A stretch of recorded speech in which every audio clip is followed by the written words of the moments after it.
साल 2019 में अपने एक चुनावी भाषण में इजराइल के मौजूदा प्रधानमंत्री बेंजामिन नेतन्याहू ने कहा था कि अगर वो अगली बार चुनाव जीते तो फलस्तीन से वेस्ट बैंक सेटलमेंट को पूरी तरीके से काटकर इजराइल में शामिल कर लेंगे। उस दौरान अमेरिका के राष्ट्रपति रहे डोनाल्ड ट्रंप ने इसका स्वागत किया था। साथ ही ये भी कहा था कि इजराइल को वेस्ट बैंक में यहूदी बस्तियां बसाने का पूरा अधिकार है।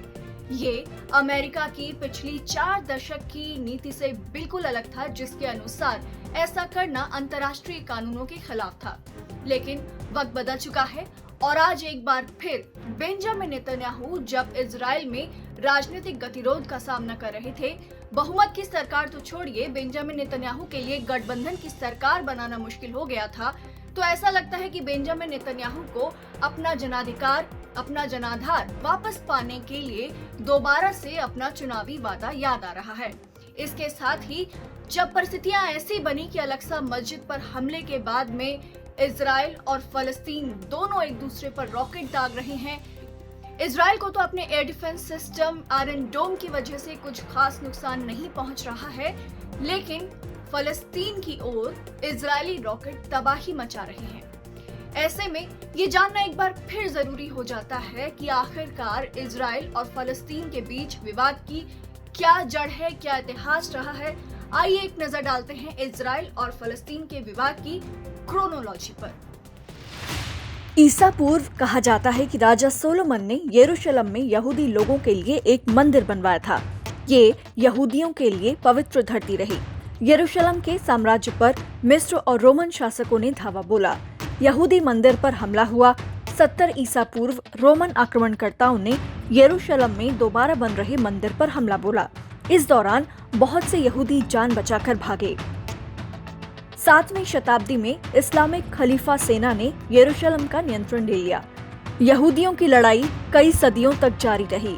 यूरोप और जर्मनी में काफी यहूदी पहुंच चुके थे।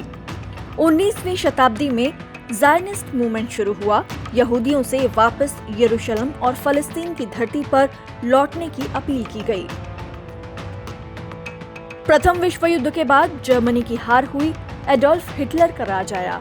हिटलर ने यहूदियों को हार का दोषी माना और हिटलर ने जर्मनी का विस्तार किया और उन इलाकों में यहूदियों का नरसंहार हुआ जहां पर हिटलर का राज था। ब्रिटेन को फलस्तीन और ट्रांस जॉर्डन इलाकों का आधिपत्य दे दिया गया। इसमें आज का इजराइल, वेस्ट बैंक और गाजा के इलाके भी शामिल थे। यहूदियों की वापसी शुरू हुई। दूसरे विश्व युद्ध के बाद अमेरिका और ब्रिटेन के समर्थन से यहूदियों ने 1948 में इजराइल की स्थापना की। फलस्तीन से अलग देश बनाने की अरब देशों के साथ डील में यहूदियों के विफल रहने के बाद ये घोषणा हुई। 1948 में पहला इजराइल अरब युद्ध हुआ। ब्रिटेन का आधिपत्य खत्म होने के बाद अरब देशों ने युद्ध में फलस्तीन का साथ दिया, लेकिन अमेरिका की मदद से इजराइल जीता। इजराइल ने बड़े इलाकों पर कब्जा कर लिया। 7 लाख फलस्तीनियों को अपना घर गंवाना पड़ा और वो शरणार्थी बने। 1956 में हुआ दूसरा इजराइल अरब युद्ध। मिस्र ने सुएज नहर के राष्ट्रीयकरण की घोषणा की थी। ये एक अहम व्यापार का रास्ता था। इजराइल ने मिस्र पर हमला कर दिया और ब्रिटेन और फ्रांस से भी इजराइल को समर्थन मिला। इस युद्ध को अमेरिका और अब खत्म हो चुके यूएसएसआर की मदद से रोका जा सका। 1964 में फलस्तीनियों ने फलस्तीनी लिबरेशन ऑर्गेनाइजेशन के तहत इजराइल के खिलाफ संघर्ष करने के लिए एक संगठन बनाया। 1967 में 6 दिन तक चले युद्ध में इजराइल ने मिस्र, जॉर्डन और सीरिया को परास्त किया। इजराइल ने फलस्तीन से गाजा पट्टी का नियंत्रण ले लिया।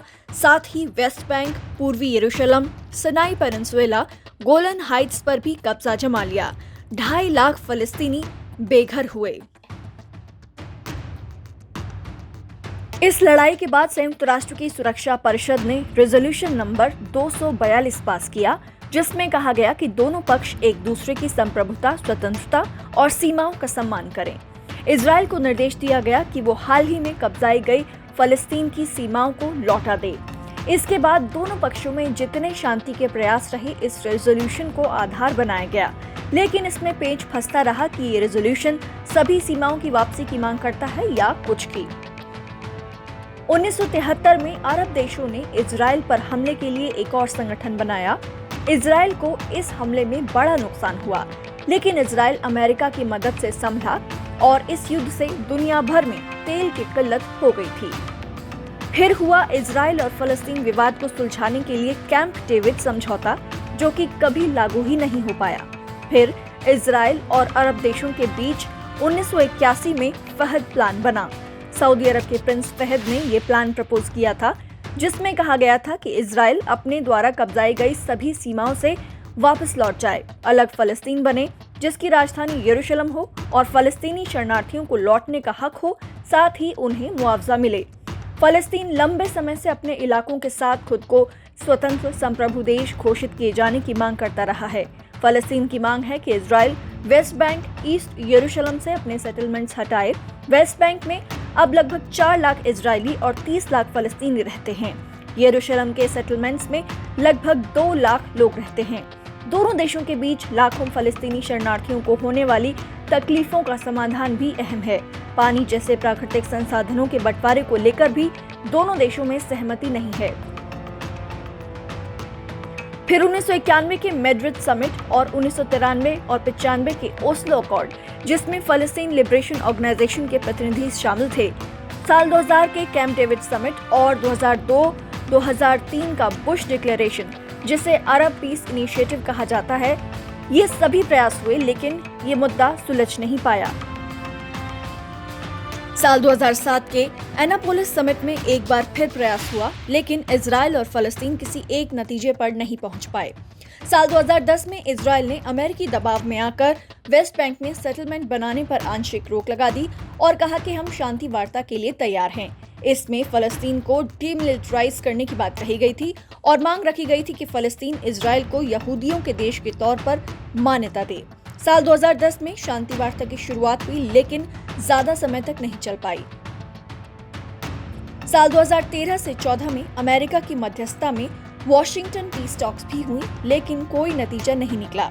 फिर डोनाल्ड ट्रंप के समय इजराइल और फलस्तीन के बीच अरब पीस प्लान का प्रस्ताव भी रखा गया, जिस पर फलस्तीन ने आपत्ति जताते हुए कहा था कि फलस्तीन बिकाऊ नहीं है।